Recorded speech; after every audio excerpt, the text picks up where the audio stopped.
우리 오늘 5장 1절 보시니까 예수께서 바다 건너편 거라네 지방에 이르렀다라고 기록되어 있습니다. 지난주에 봤던 큰 광풍을 잔잔케 하시고 이르신 곳이 바로 이 바다 건너편 거라사인 지방이라는 곳입니다. 데가볼리라는 이방 지역인데 그곳에 10개 마을이 있는데 그 마을 중에 하나가 이제 이 거라사라는 마을인데 그곳에 도착한 거죠.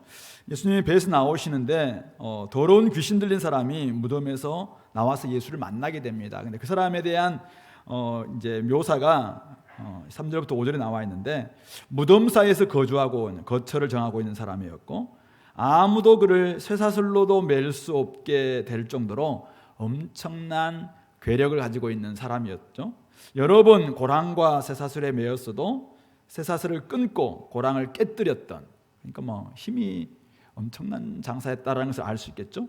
그래서 아무도 그를 제어할 힘도 없는 이런 사람이었습니다. 5절은 밤낮 무덤 사이에서나 산에서나 늘 소리를 지르고 막 괴성을 지르는 이런 사람이었고 또 자기의 몸을 해치고 있는 자해하기도 했던 이런 사람이었죠. 그러니까 자기도 자기를 주체하지 못하고 다른 사람도 이 사람을 제어할 수도 없고 또 집도 나와서 가족들과 떨어지고 이제 무덤 사이에서 늘 거주하고 또 낮에만 있는 게 아니라 밤에도 막 소리 지르고 지나가는 사람들이 얼마나 무서웠을까요? 이런 사람이 오늘 예수님을 만나게 됩니다. 아니, 예수님께서 그 사람을 만나게 되었다라는 이야기입니다. 만나고 난 다음에 이제 이 사람이 온전히 회복되는 그런 이야기가 오늘 나오고 있는데요. 어쨌든 예수님 만나기 전 이 사람의 상태가 좀 너무 심각하죠. 그래서 육체와 정신, 또 영혼, 어쩌면은 심각한 질병을 좀 가지고 있는 이런 사람인데요. 오늘날은 이런 사람들이 없을까? 제가 옛날에 중고등학교 다닐 때 동네에도 좀 이런 사람들이 있었습니다. 이런 사람 있었고 또 귀신 들렸던 사람을 제가 한 세 분 정도 이렇게 봤는데 정말 감당이 안 될 정도로 힘들었고 우리 같이 수련하는 현장 속에서 또 한 사람이 막 그렇게 해서 우리 막 기도를 하는데 막 엄청나게 어려워서 그 귀신이 나한테 막 들어올까 싶어가지고 막 온몸이 막 소름 끼치고 막 그런 적도 없잖아 있기도 하고 이렇게 했는데요.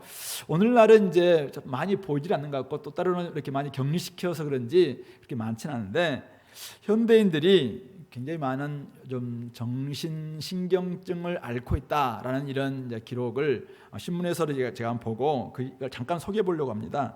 2019년 통계인데요. 특별히 20대 이 환자 증가세가 두드러졌다라고 하는 그 기록 그 기사거든요.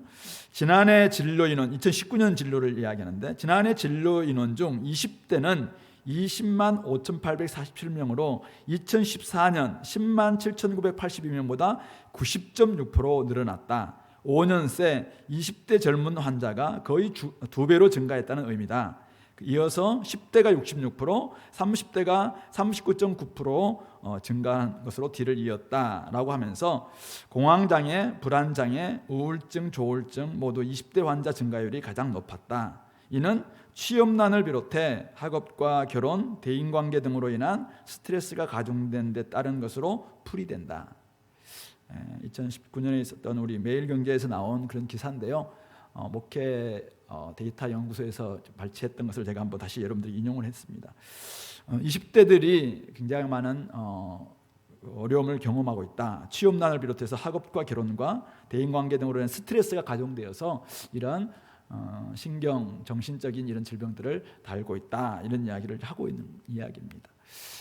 인격과 정신의 병이 찾아온 사람들이 우리 주변에도 굉장히 많고 또 점점 늘어나고 있다는 이야기고 우리 2년 정도 이제 코로나를 지내면서 코로나 블루라는 코로나로 인한 우울증에 또 시달리고 있는 이런 사람도 많고 또 이후에 여러 가지 좀 것으로 말미암아 힘들어하는 사람들 주변에도 좀 심심치 않게 찾아볼 수 있잖아요. 이럴 때 결국 오늘 주님께서 그 사람을 오늘 만난 사람을 어떻게 진단하고 치료하고 회복시키는가 이런 모습을 한번 보면서 혹시 우리도 이제 우리가 공동체가 그런 사람들 우리가 보게 됐을 때 또한 우리 안에도 우리 자신도 그런 피해자가 될 수 있을 테니까 우리도 어떻게 또 이렇게 진단을 받고 또 치료를 받고 회복될 수 있을 것인가, 이런 관점 속에서 한번 말씀을 살펴보도록 하겠습니다. 오늘 신문에서는 질병 원인을 스트레스가 가중된 데 따르는 것으로 보인다, 이렇게 의사의 진단도 거의 비슷할 거라고 생각을 하는데요. 근데 이제 우리가 살아가면서 만나는 많은 사람들의 모습은 단지 스트레스로 인한 것일 뿐만 아니라 더 깊은 실제가 있다라는 것을 우리는 잘 알고 있죠. 우리 기독교에서는 이런 부분에 있어서 좀 더 확장해서 또는 더 깊게 이것을 좀 봐야 된다라는 것을 보여주고 있는데요. 소위 말해서 악한 존재, 악한 영적 존재를 무시할 수 있느냐, 그래서 이런 부분들을 무시할 수 없기 때문에 어떤 질병들은 귀신 들림에 해당될 수도 있고, 어떤 부분들은 마귀의 조종에 의해서 악한 실제가 실제적으로 또 영향을 미쳐서 일어날 수도 있다라는 부분들을 좀 더 우리가 넓게 본다면은 이것을 바른 진단과 바른 분별이 필요하다. 이게 첫 번째 좀 우리가 봐야 될 부분입니다. C.S. 루이스가 여러분들이 들렸던 이야기는 제가 한 2번 정도 인용했던 것 같은데, 다시 한번 인용한다면은 그리스도인들이 빠지기 쉬운 2가지 오류가 있는데, 한 가지는 마귀의 존재 자체를 부인함으로써 마귀에 대하여 무방비 상태가 되는 것이며, 다른 한 가지는 마귀의 능력을 사실 이상으로 격상시킴으로써 마귀를 불필요하게 두려워하거나 마귀의 일이 아닌 것까지도 마귀의 일로 돌리는 그것이다. 이렇게 이제 스크립테이프 편지에서 C.S. 루이스가 이야기했던 부분입니다. 마귀를 인정하되, 마귀가 있다라는 것을 인정하되 마귀의 능력에 대해서는 너무 두려워할 필요 없다. 우리에게는 더 크신 능력을 가지고 계신 예수님이 계시기 때문이다 라는 것을 우리 기독교인들은 알아야 된다는 말씀이죠. 그러나 어쨌든 중요한 것은 어떤 질병에 대해서는 정신적인 또 신경적인 그런 것에서 나오는 의학적인 것으로 진단된다 생각합니다. 어떤 부분들은 또 우리가 영적인 존재, 마귀의 존재를 인정할 때만이 또 해결할 수 있는 이런 부분이니까 진단에 있어서 좀 더 우리가 넓은 관점들을 가지고 있어야 된다라는 것을 볼 수 있겠죠. 오늘 이제 이 사람을 오늘의 관점에서 본다면 이런 사람, 무덤에서 맨날 있고 괴성지르고 사람들하고 잘 지내지 못하고, 소위 말해서 소시오패스잖아요. 소시오패스. 이런 사람들에 대해서 이제 어떻게 볼 것인가? 오늘 주님께서는 그를 좀 만나게 됩니다. 무덤 사이에 거주하던 사람을 만났는데 그가 멀리서 예수님을 보고 달려와 절합니다. 큰 소리로 부르짖습니다. 어떻게 해요? 지극히 크신 하나님의 아들 예수여, 나와 당신이 무슨 상관이 있나이까? 원하건대 하나님 앞에 맹세하고 나를 괴롭히지 마옵소서. 이렇게 예수님의 존재를 알고 지극히 높으신 하나님의 아들 예수라고 큰 소리를 치면서 와서 절합니다. 사람들은 보면은 저 사람이 지금 예수님을 만나서 예수님을 경배할 목적인 모양이다, 이렇게 판단할 수 있잖아요. 근데 심리학적인 용어로 본다면은 자기 방어 기제로 이제 속임수를 쓰는 거죠. 예수님 앞에서 자기 존재를 조금 이렇게 감추면서 결국은 내가 예수님을 인정할 테니까 나를 어찌하지 말라라는 이런 이제 식으로 그 안에 들어있었던, 그 사람이 아니라 그 사람이 들어있었던 다른 영적 존재가 그것을 지금 부추긴 것입니다. 이럴 때 예수님은 그 사람 상태를 명확하게 진단하셨어요. 어떻게 진단하냐면 더러운 귀신아 그 사람에게서 나와라. 더러운 귀신이라고 명확하게 그 사람의 병의 원인을 진단하셨습니다. 그래서 이미 명하셨죠. 그 사람에게 나와라. 우리 주님은 이 사람의 경배 행위에 속지 않으셨습니다. 이 사람이 드러내고 있는 예수님을 향해서 하나님의 지극히신 하나님의 아들이여 예수여 부른 거기에 속지 않으시고 더러운 귀신 나와라 딱 명했습니다. 그런데 오늘 좀 거부한 것 같아요. 안 나와요. 안 나오니까 예수님이 이제는 대화를 시도하죠. 네 이름이 무엇이냐? 옛날에도 저 이제 좀 능력 있는 분하고 같이 이렇게 해보니까 막 안에 있는 묻더라고요. 네 이름이 뭐냐? 막 이러니까 안에서 막 이상한 소리로 막 하고 왜 들어왔냐? 막 이야기하니까 뭐 하기도 하고 이렇게 하는데 예수님을 좀 이렇게 흉내내시는 게 아닌가 생각했는데 예수님이 네 이름이 무엇이냐? 딱 묻습니다. 그러니까 이제 지금 이걸 명확하게 이 사람의 정체를 파악하기 위한 거죠. 그래서 내 이름은 군대니 우리가 많다. 레기온이라는 단어를 씁니다. 레기온이라는 단어가 밑에 보니까 로마 군대의 여단 규모 약 3,000명에서 한 6,000명 정도 되는 그 규모의 그 군단을 이 레기온이라는 단어를 썼다고 하는데 어쨌든 레기온이다 이야기를 합니다. 자신들이 군대다. 다 이렇게 이야기한 거죠. 누구의 말이에요? 귀신의 말이잖아요. 그러니까 사실은 좀 믿을 수 없는 말일 수도 있어요. 이게 거짓말일 수도 있어요. 그러나 어쨌든 귀신의 말이기 때문에 다 믿을 필요 없는데, 한마디로 말해서 우리 많다 다 이야기를 하는 거죠. 연막 작전일 수도 있고, 아니면은 우리가 많은데 네가 어떻게 할 거냐, 연민에 호소하면서 또 이렇게 자기 이름을 숨기는 것일 수도 모르겠습니다. 중요한 것은 어쨌든 우리가 많다라는 인상을 줌으로 말미암아 상대를 좀 제압하려고 하는 것이 아닌가, 이런 생각이 듭니다. 근데 예수님이 누굽니까? 가장 강력한 사탄도 사실은 제압할 수 있는 능력이 있는 분이 우리 주님이시니까 그 앞에서 꿈쩍도 하지 않죠. 그리고는 결국 이제 그를 내보내는, 결국 치료로 들어갈 텐데, 주님은 명확하게 그 사람의 상태가 무엇인지 아셨다는 것입니다. 강력한 영적 존재, 그것도 악한 더러운 귀신에게 그가 지금 사로잡혀 있다라는 것을 분명하게 진단하신 것입니다.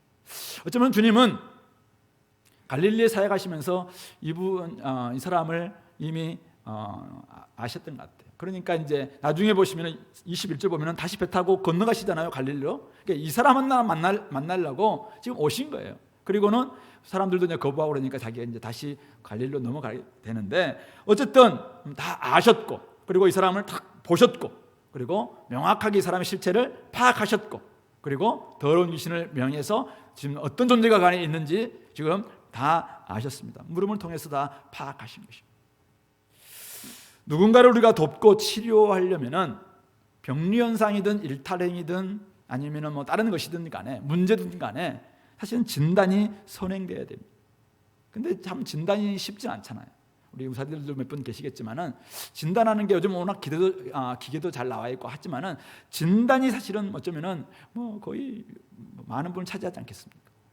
진단이 정확하게 돼야지 이게 간단한 치료로 끝날 것이냐, 아니면 누군가의 전문가의 도움을 받을 것인가, 이렇게 이제는 뭐 나올 수 있는데요. 따라서 바른 진단은 바른 치료로 이어질 수 있다라고 우리가 볼 수 있는 것입니다. 오늘 우리가 많은 사람들을 만나게 될 터인데, 사실은 우리 자신도 마찬가지고, 우리가 어떨 때는 여러 가지 문제를 있고 또 여러 가지 경험하고 또 우울증과 같은 이런 것을 뭐 만날 수도 있고, 또 살아가면서 사실은 외상후 스트레스와 같은 이런 트라우마에 시달리기도 하고, 또 주변에서 많은 어려움을 경험하면서 나도 모르게 막 불안 증세라든지 강박 증세에 빠지기도 하고, 이런 일들이 종종 찾아올 수 있을 거예요. 이럴 때 사실은 이게 어디서 기인하는 것인가, 무엇인가, 이게 참 진단하는 것은 굉장히 중요하다는 것입니다. 또 다른 사람들을 도울 때도 마찬가지죠. 우리가 아이를 돕든지 자녀를 돕든지 조언을 돕든지 간에 사실은 여러 가지 우리에게 도움을 호소할 때 이 사람이 좀 어떤 상태인가라는 것을 바라보면서 분별하고 진단하는 것은 굉장히 중요하다는 것이죠. 근데 많은 문제가 악한 세력에 의해서 야기됨에도 불구하고 오늘날 많은 부모들과 또 오늘 우리 현대를 살아가는 많은 사람들은 그것을 인정하지 않습니다.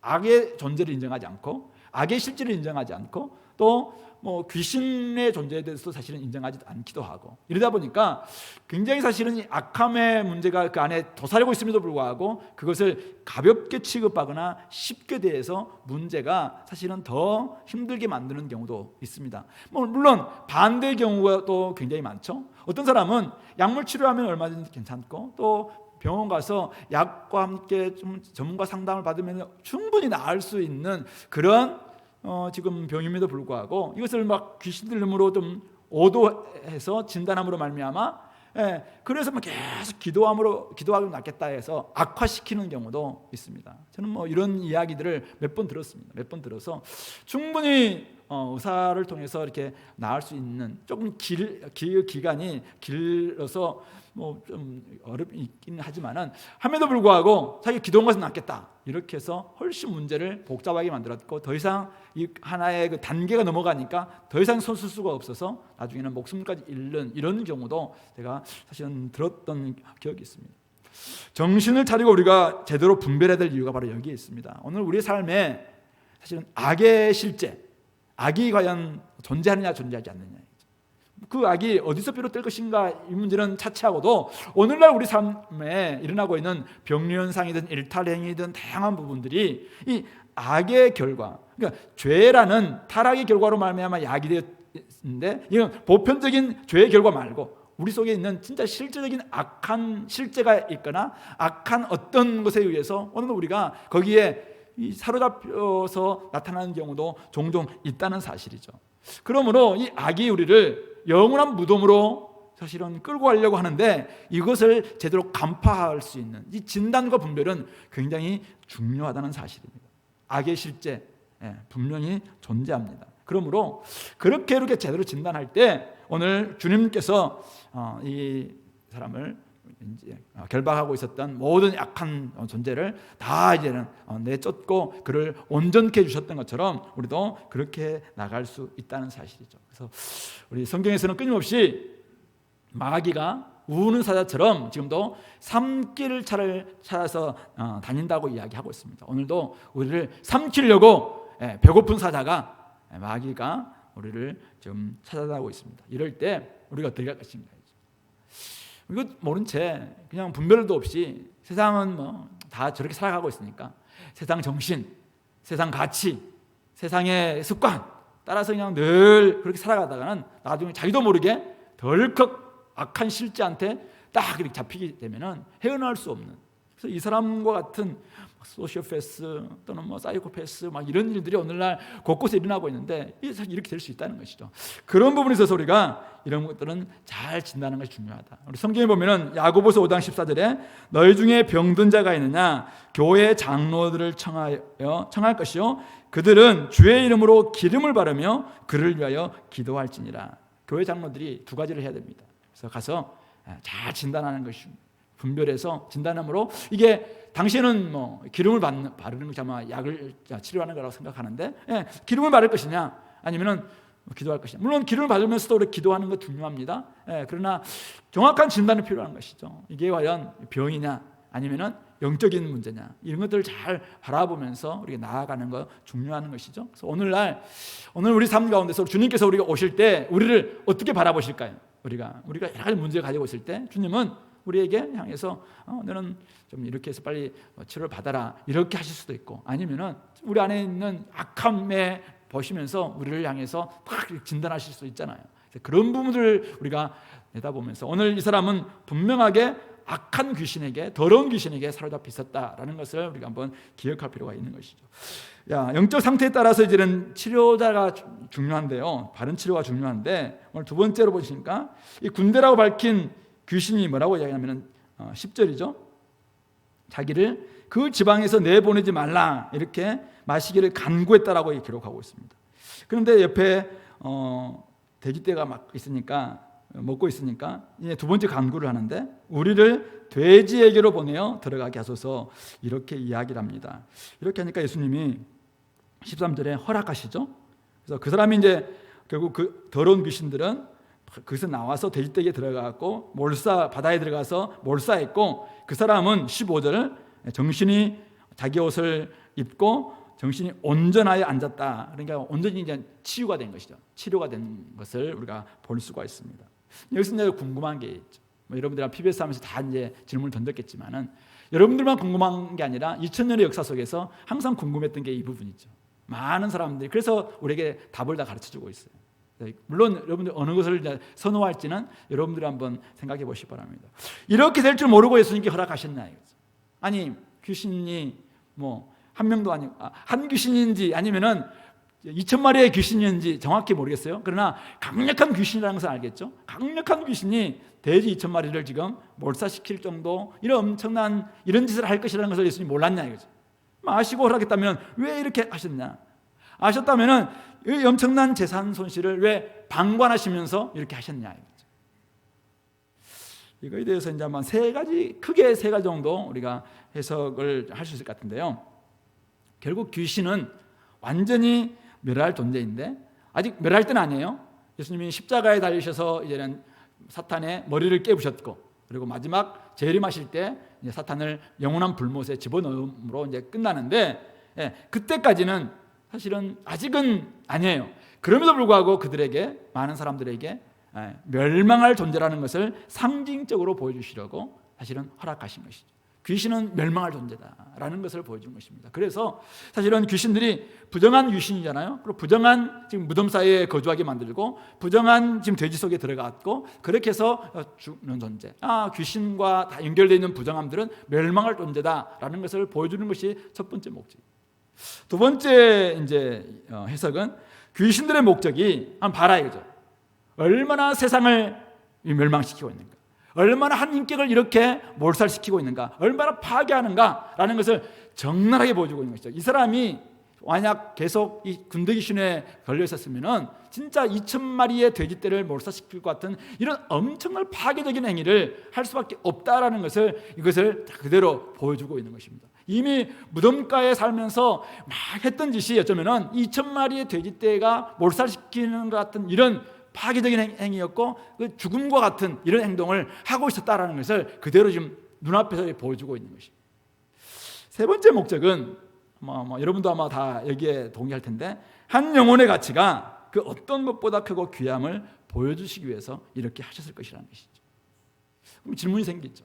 아니, 한 영혼의 가치 내가 알겠다는 거죠. 한 사람을 정말 중요한데, 그렇다고 돼지 2,000마리 60만 원만 쳐도 12억이라고 이렇게 누가 이야기하던데, 12억. 아니, 한 사람 구원하고 12억을 버립니까?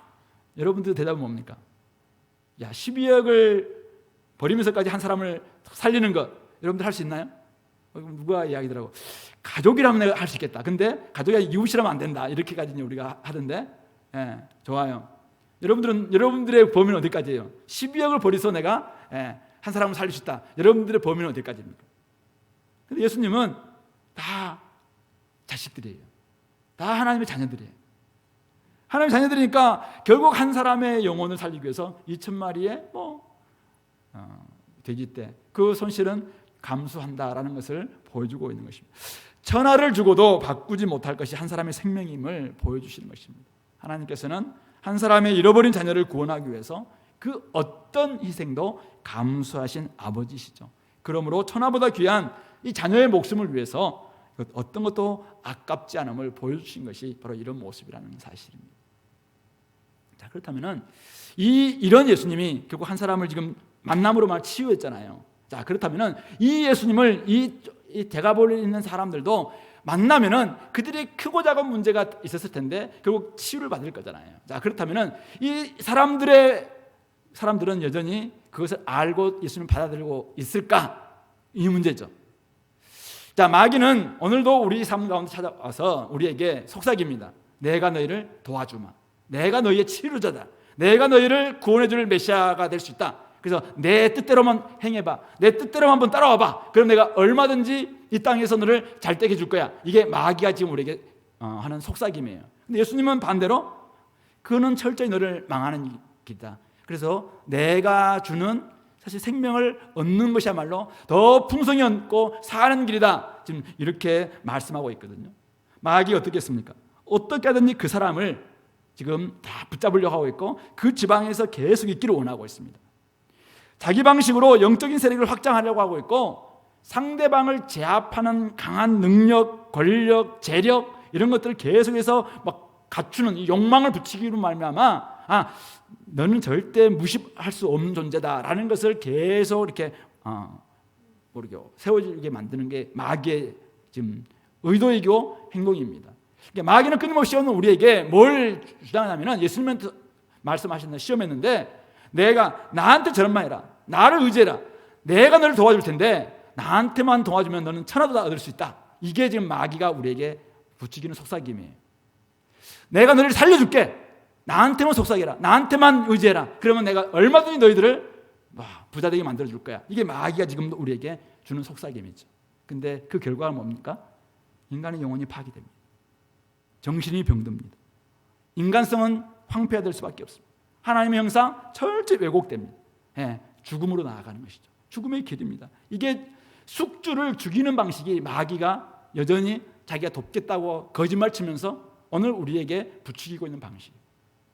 반면에 예수님은 한 영혼의 가치를 그 어떤 재물, 소유, 물질보다 귀하게 여기십니다. 모든 손해를 감수하면서까지 자기 생명을 버리시면서까지 우리에게 생명을 주시고 풍성하게 주시고 하나님의 우리에게 주셨던 그 형상을 회복하기를 원하시고 진짜 값진 것, 그 생명을 더 주시기를 원하시는 것. 한 사람의 인격이, 한 사람의 생명이, 한 사람의 영혼이 그 어떤 것보다 소중하다.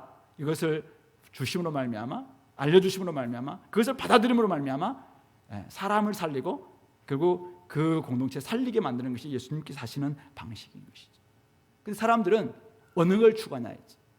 오늘 데가볼리 사람들은 예수님의 방식을 거부합니다.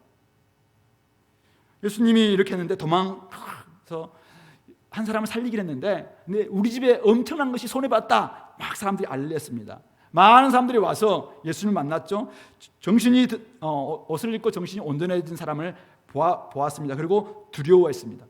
이 일을 본 사람들이 자초지종을 이야기했습니다. 그러자 그들은 예수님에게 뭐라고 이야기합니까? 그 지방에서 떠나가기를 간구하고 있습니다. 한 사람의 온전함보다는 안정적인 자신들의 삶을 더 원했다는 뜻입니다. 자신들에게도 어떤 일이 벌어질지 모른다 그 생각 때문에 차라리 예수님을 떠나달라 이렇게 간구하고 있는 것입니다. 그들은 한 영혼의 가치 알겠다는 거예요.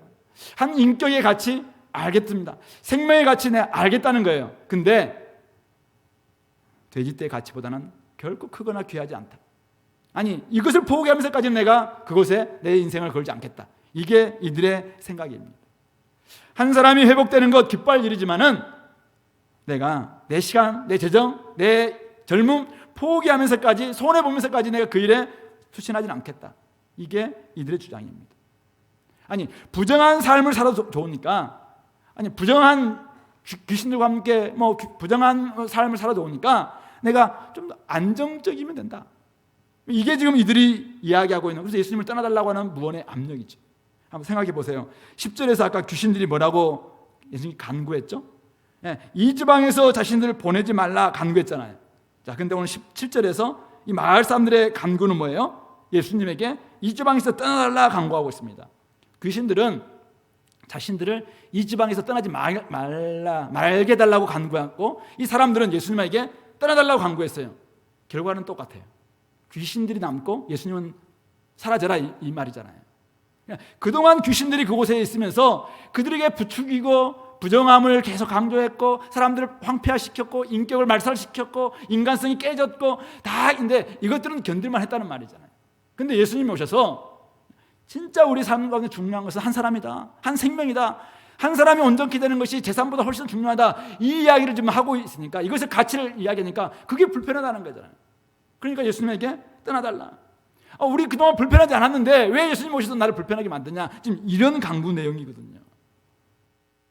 죄 짓고 부정한 사람들과 어울려 살아도 재물만 많으면 괜찮다는 사고방식. 이게 사탄의 사고방식이고 이것이 마귀가 지금도 사람들에게 부추기고 있는 것이고 이 결과 인격의 파탄이 옵니다. 가정이 깨집니다. 관계가 깨집니다. 수많은 사람들이 많은 정신적인 질병을 안고 살아갈 수밖에 없습니다. 그런데도 불구하고 뭐라고 하냐면은 그 나쁜 그놈 제거해야 되는데 대충 동거하며 지내겠다는 것입니다. 암이 발견됐어요. 근데 암 수술하면 아프잖아요. 암 수술하면 또 뭐 항암 치료도 받고 또 뭐 방사선 치료도 받고 그러니까 귀찮잖아요. 그러니까 내가 대충 내 동거하며 살겠다. 이런 태도거든요. 이런 태도. 이게 온전한 치료 아님에도 불구하고 사람들이 자꾸 이 욕망에 부추기니까 사탄의 부추김 앞에서 이것을 자꾸 선택을 합니다. 그 결과가 뭐냐면은 다 깨집니다. 영혼이 황폐하게 되고 사람들이 힘들어지고 자신들의 인격이 정돈되고 온전한 평강을 원한다면은 예수님의 시선, 예수님을 중심에 모셔서 온전한 치료를 받아야 돼요. 예수님을 모셔서 진짜 우리의 인격에 주님께서 주시는 한 영혼의 가치가 우리가 이 땅의 모든 것보다 훨씬 더 중요하다. 이 정신이 우리의 삶을 지배해야 되고 이것으로 말미암아 사람들을 바라볼 수 있고 또 관계를 대할 때도 그렇게 돼야 되고 그렇게 돼야 되는데도 불구하고 오늘 우리 자본주의 정신과 또 귀신이 끊임없이 마귀가 우리에게 심겨놓은 이런 가치관들은 그것들을 다 지금 쓸모없는 것이냐. 그는 그냥 배부른 사람들이 하는 철학적인 사고이나 뭐 이런 것이지 우리가 뭐 지금 먹고 살기 바쁜데 자꾸 이렇게 하면서 이 부분들을 무시합니다. 그냥 쉽게 생각합니다. 정욕과 탐심에 사로잡혀서 이 마귀의 시각을 사실은 버리지 못하니까 치료가 잘 안 되는 거예요. 그래서 진짜 깨진 채로 살아가게 되고 결국 그런 모습들은 나중에 자녀를 잃거나 아니면 공동체를 잃거나 더 많은 어려움 가운데 빠지는 경우가 있더라는 사실. 그러므로 오늘 저와 여러분들이 혹시 이 가운데는 없을 거라고 생각하는데 혹시 우리 가운데서 여전히 나에게 치료가 필요하다. 진짜 나도 진짜 좀 온전한 회복과 온전히 내가 우울하지 않고 이제는 하나님께서 기뻐하시는 평강 가운데 살기를 원한다 하신다면 진짜 예수님을 여러분들의 삶에 모셔야 됩니다. 예수님이 여러분들 삶의 중심을 잡고 그분의 시선과 그분의 시각과 그분의 가치관이 우리의 삶을 딱 지배할 때 우리가 온전한 치료가 시작될 수 있습니다. 그렇지 않으면은 주님을 만났다고 이야기하는데 교회에서 열심히 뭔가를 한다고 이야기하는데 교회에서 막 목사하고 장로하고 막 높은 직분을 가지고 있다고 이야기하는데 시각이 마귀 시각이에요. 그러니까 한 영혼의 가치보다도 계속 소유의 가치, 재물의 가치 여기에 마음을 빼앗기는 것이죠. 그러니까 자꾸 아이들에게도 공동체에도 다른 사람에게도 그것을 강압하기도 하고 그렇게 해서 더 아파하는 경우가 종종 있다는 사실입니다. 그러므로 오늘 우리에게 진짜 바른 치료자 마귀는 오늘도 우리에게 이야기합니다. 속삭입니다. 내가 너희들을 치료해 주마. 내가 너희를 온전케 해 주마. 내가 너희를 잘 살게 해 주마. 예수님께 시험했던 그 시험을 오늘 우리들에게 여전히 하고 있습니다. 나한테만 절해라. 나한테 경배해라. 그럼 내가 너희들을 잘 살게 해주마. 이게 오늘 우리를 사실은 좀 지배하고 있는 굉장히 악한 실제예요. 근데 이것을 우리가 자꾸 분별하지 못하니까 결국은 한 영혼의 가치를 놓치고 한 생명의 가치를 놓치고 하나님의 이 시선을 자꾸 놓친 채 살아갈 수 있는데 이게 우리를 굉장히 더 깊은 절망으로 넘어지게 만든다는 것을 우리가 놓치지 않았으면 좋겠습니다. 마지막 세 번째가 이제 어느 때까지 회복까지 나아가야 되는데 온전한 회복은 어디인가라는 부분입니다. 18절에 이제 예수님께서 배에 오르실 때 귀신 들렸던 사람이 옛날에는 귀신 들린 사람이었고 이제는 귀신 들렸던 사람으로 바뀌잖아요. 귀신 들렸던 사람이 함께 있기를 간구합니다. 근데 예수님이 허락하지 않으세요. 아니 귀신 들의 청도 허락하셨던 주님이 이제는 이 사람 함께 있기를 간구했으나 허락하지 아니하시고 그에게 말씀합니다. 19절 말씀이죠. 집으로 돌아가 주께서 내게 어떻게 큰 일을 행하사 너를 불쌍히 여기신 것을 내 가족에게 알리라.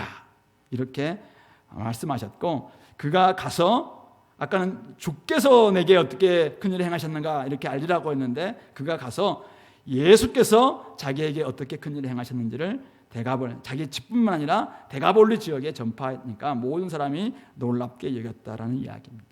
그는 주께서 내게 큰 일을 행하셨다. 이분이 주님이라는 사실을 알게 된 거예요. 그래서 나가서 예수 나사렛에서 온 그 예수가 우리의 주님이신데 그분이 나에게 어떻게 행하셨는가 나를 얼마나 불쌍히 여기셨는가 이것을 간증하기 시작했고 그리고 주님께서 행하셨던 그 큰일 바로 복음이죠. 그 복음을 전파하는 복음자의 사명을 살게 되었다라는 이야기입니다. 자, 그런데 왜 예수님께서는 함께 가기를 원하는 제자가 되기를 원하시는 이 사람의 청을 허락하지 않으시고 집으로 가서 이렇게 네가 알려라 이렇게 말씀하셨을까요? 예수님을 만나 정신이 온전해졌습니다. 자기 옷을 입는 사람이 되었습니다. 근데 온몸에 자해했던 사람이에요. 아직도 몸에는 상처가 있었을 겁니다. 그리고 관계가 깨진 채 너무 오랫동안 아마 무덤사에 몇 년이 있었는지 모르겠어요. 살아 있었습니다. 가족으로부터 얼마나 그가 지금 멀리 떨어져 있었을까요? 가족만 떨어졌을까요? 사람들은 그를 몇 번이고 제어하려고 했었습니다. 근데 제어할 수가 없었어요. 사람들은 그 사람이 무서웠을 겁니다. 그래서 그 사람이 고쳤다는 이야기를 들었지만 두려워한 거죠. 그리고 사실은 이게 사실인지 아마 검증이 필요했을 수도 있어요. 하나님은 우리 주님은 어쩌면 그것을 아셨을지도 몰라요. 그래서 먼저 집으로 보내는 것입니다. 집에 가서 이게 예수를 만남으로 말미암아 회복된 것이 일시적인 어떤 것이 아니라 이제는 온전한 것이다라는 것을 보여주는 그런 삶을 살게 만들어줍니다. 처음에는 가족들도 두려워하지 않았을까요? 얘가 또 어떻게 될지 모르니까. 옛날에는 정말 이 소시오패스적인 그런 행동을 했는데 얘가 또 그렇게 하는 것은 아닐까? 이런 막 두려움들이 생기지 않았을까요? 근데 점점 애가 살펴봐도 전혀 없어요. 그래서 아이가 진짜 자기의 변화를 받아들이면서 이제는 자기가 이렇게 바뀐 것에 대해서 막 이야기하기 시작합니다. 가족들도 그것을 받아들였을 것입니다. 친구들도 받아들였을 것입니다. 이웃들도 점점점 받아들이게 됐을 것입니다. 이 사람은 처음에는 와서 예수님을 온전케 되고 난 다음에 무덤에 있지 않고 집에 갔는데, 어떤 사람들은 집에 가도 집을 무덤처럼 생각하는 사람도 있잖아요. 동굴 속에 갇혀가지고 아무도 만나지 않고. 그런데 이 사람은 점점 가족들과도 만나고, 이제는 이웃들과도 만나고, 이제는 관계가 회복되었습니다. 그렇게 되니까 자기에게도 자신감이 생기는 것이죠. 내한테 임한 주님의 놀라운 일도 이제는 누군가에게 전할 수 있는 이런 사람이 된 것입니다. 그래서 그가 거라사 동네에서 나가서 이제는 자기에게 일어났던 일들을 알리기 시작하는 것이죠. 사람들도 처음에는 두려워했을 것입니다. 뭐문 했을 거라고 생각해요. 그러나 이게 진짜 실제구나, 진짜 변화된 게 맞구나 라고 하니까 놀랍게 여기게 된 것이죠. 그래서 그는 이제는 데가볼리 지역 10개 마을로 돌아다니면서 진짜 자기에게 일어났던 놀라운 일들이 이 일이다라는 것을 말하기 시작했을 것입니다.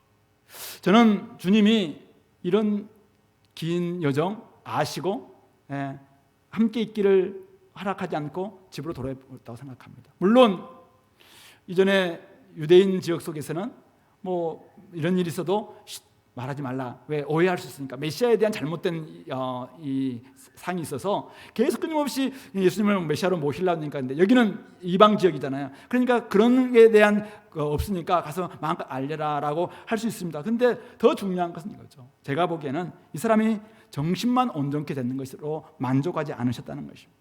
끊어졌던 가족관계가 회복되는 것, 복원되는 것, 그거 원하신 것입니다. 사회와 마을 공동체에서 떳떳하게 살아갈 수 있게 하는 것, 그 원하셨습니다. 뿐만 아니라 주님이 하신 이 큰 일을 전하는 사람, 사명이 회복되는 데까지 나아가는 것, 그것이 주님께서 원하셨던 것이고, 그것이 함께 12제자의 그룹에 들기보다는 네가 집에 가서 이 일을 하는 것이 맞겠다라고 판단하신 것이라고 생각합니다.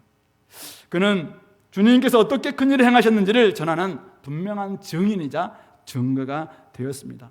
그는 사회의 떳떳한 일원이 되어서 하나님 나라의 증인이 되었습니다. 바로 거기까지 가야 온전한 회복이 이루어지는 것이죠. 주님을 만나면은 우리는 구원받습니다. 주님을 만나면은 우리의 정신이 회복됩니다. 우리의 인격도 회복이 됩니다. 우리가 하나님 앞에서 이제는 건강한 사람이 됩니다. 근데 주님은 거기서 끝나지 않기를 원합니다. 관계가 복음되기를 원합니다. 멀어졌던 관계가 회복되고, 깨어졌던 가족 관계가 회복되고, 끊어졌던 우리 선배 후배, 또 우리 학우들, 또 친구들, 이웃들과 관계가 회복되기를 원하십니다. 그리고 다른 사람들을 이제는 돕는 단계까지 나아가기를 원하십니다. 이것이 영적으로 사실은 태어나지 않았던 사람이 영적으로 태어납니다. 영적으로 자라서 영적인 아이가 되죠. 아이가 점점 자라서 영적인 청년이 됩니다. 그리고 난 다음에 영적인 부모가 되어서 다른 사람들을 이제는 생명을 낳는 데까지 나아가는 영적 부모가 되는, 바로 이것이 온전한 성숙이다라는 것을, 회복이다라는 것을 우리에게 보여주고 있는 것이죠. 헨리 나우엔이 이야기했던 상처받은 치료가 된 것입니다. 이전에 이 사람은 상처받은 사람이었습니다. 엄청난 상처가, 아마 본인의 인격과 정신이 이렇게 황폐해졌을 때 그것이 왜 이렇게 됐는지도 자기도 몰랐을 거라고 생각해요. 이유는 굉장히 많았겠죠. 주변 것과 아니면 유전적인 영향과 여러 가지 있었겠지만은 이때 저는 엄청난 상처를 받았을 거라고 생각해요. 근데 주님을 만나서 상처가 치유되었습니다. 근데 거기서 끝나지 않은 것이죠. 이제는 나가서 상처를 받았던 치유자가 되어서 동일한 상처와 동일한 삶에 힘들어하는 사람들을 이제는 치유하기 시작하는 그런 사람이 됐다는 사실입니다. 오늘 주님은 거라사에 한 알의 겨자씨를 심으신 것입니다. 그러니까 데가볼리 공중에 나는 새들이 그 그늘에 깃들일 만큼 큰 가지를 내는 겨자나무가 되었다라는 것을 보여주고 있는 이야기입니다. 하나님 나라가 이렇게 실제화되고 성장할 수 있다라는 것을 보여주는 하나의 사건인 것이죠. 오늘 우리는 주님을 만나서 구원의 큰 일을 경험했습니다. 하나님의 긍휼로 구원받았고 새로운 변화를 경험했습니다. 그렇다면 이제부터는 우리가 그것으로 끝나는 것이 아니라 새로운 관계로 나아가야 되고, 새로운 관계가 회복되어야 됩니다. 여러분들의 삶 가운데서 지금까지 끊어져 있고 멀어져 있고 아직도 용서하지 않고 아직도 화목이 이루어지지 않고 있는 여러 관계가 있다면 찾아가셔서 여러분들을 회복해야 됩니다. 그것이 주님께서 기뻐하시는 일입니다. 그래야지, 또 그러고 난다면 우리 공동체와 우리 캠퍼스와 우리 사회에 나아가서 우리가 마음껏 이제는 영적인 부모로서, 또 상처받은 치유자로서, 때로는 우리가 이 겨자씨의 나무가 성장하는 것처럼 잘 자라서 많은 새들이 와서 깃들일 수 있는 이런 나무가 되도록 해야 됩니다. 그렇지 않으면은 우리가 잘못된 사고방식에 의해서 구원받는 이것으로만 끝나고 여전히 사고방식과 또 시선과 시각은 이 마귀적인 이런 세상적인 것에 자꾸 길들이게 되면 자녀들에게 상처를 줍니다. 아이들에게 상처를 줍니다. 그리고 또 다른 옆에 있는 사람들에게 아프게 만들어줍니다. 이것이 온전히 치유되지 않으면 안 됩니다. 그래서 우리 주님께서는 거기까지 가야 되는 것. 그래서 가만히 앉아있지 말고 나가서 진짜 이제는 나에게 일어났던 이 변화들을 이야기하고 그리고 그들에게도 함께 우리 주님 앞에 돌아올 것을 권하는 데까지 나아가는 이것이 오늘 주님께서 바라시는 바라는 것을 기억했으면 좋겠습니다. 하나님은 오늘 우리를 하나님 나라 일꾼으로 오늘 세우셨습니다. 주님을 만나고 난 다음에 우리 안에 변화를 주셨고 또 관계 회복까지 허락해 주셨고 이제 나아가서 마음껏 주님께서 하셨던 그 일, 나에게 행하셨던 그 일을 간증하고 또 주께서 하셨던 그 큰 일, 복음을 전파하는 사명을 통해서 이제는 많은 사람을 회복하는 단계로까지 나아가도록 우리에게 지금 그 이런 동기부여를 해주고 있다는 사실입니다. 오늘 말씀을 좀 정리하면서 오늘 더러운 귀신에게 지배받던 한 사람이 주님을 만나서 제대로 진단받고 제대로 치료를 받고 온전한 회복까지 이르러가는 이런 모습을 우리가 보았습니다. 오늘 우리는 주님이 아니죠. 그러나 우리에게는 주님의 마음이 있고 주님의 시선이 있고 주님의 시각이 우리에게는 있습니다. 그러므로 우리가 사실은 기도함으로 말미암아 또 한 사람 한 사람을 대할 때 어떤 병리적인 모습을 가지고 있든지 일탈적인 모습을 가지고 있든지 또 우리 아직도 미완성이기 때문에 여러 사람들을 보게 될 겁니다. 그들 향해서 우리가 진짜 한 사람을 진짜 귀하게 여기는 사랑의 동기로 그들을 대하시면서 기도하시면서 분별했으면 좋겠습니다. 왜 이렇게 됐을까? 아파하면서 긍휼한 마음을 가지고 기도하면서 우리가 잘 좀 진단했으면 좋겠고 무엇보다도 진짜 바른 치료자이신 예수님을 만나게 해주셔야 됩니다. 예수님의 시선을 그 사람들이 꼭 가질 수 있도록 해줘야 됩니다. 그렇지 않으면 주님을 만났다고 이야기하는데 구원받았다고 이야기하는데 시선과 시각은 여전히 세상적이고 마귀적이고 욕망에 치우치는 이런 것이면 아이의 상처와 주변의 이런 깨어짐은 쉽사리 해결이 잘 안 됩니다. 그래서 이 부분들을 우리가 진짜 한 영혼이 가치가 세상에 어떤 것보다 귀하다. 이 주님의 시각이거든요. 이게 오늘 사람을 살릴 수 있고 이 시대를 살릴 수 있고 오늘 캠퍼스를 살릴 수 있는 겁니다. 이거는 우리가 철저히 우리가 손해 볼 수 있는 시각입니다. 내가 손해 봐야 될 부분입니다.